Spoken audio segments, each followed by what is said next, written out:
Cet appartement trouvera-t-il rapidement un acquéreur? Les taux hypothécaires sont aujourd'hui entre 3,5 et 4%.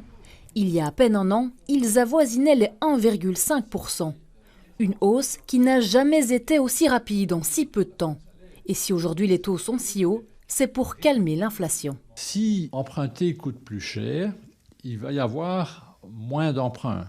C'est-à-dire que les entreprises vont moins emprunter et les ménages vont moins emprunter. Moins d'emprunts signifie moins de dépenses. Moins de dépenses, ça signifie que l'économie va tourner à un rythme plus lent.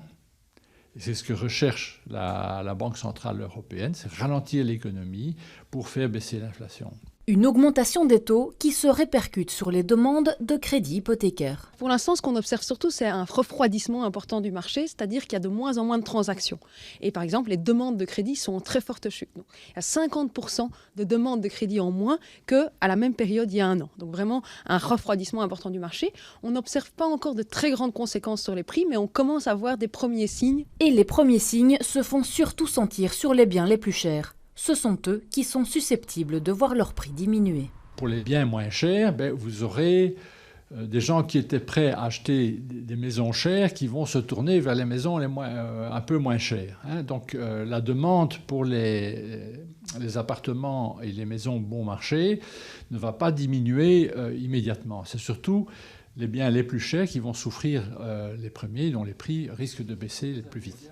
Mauvaise nouvelle si vous comptez bientôt acheter un bien.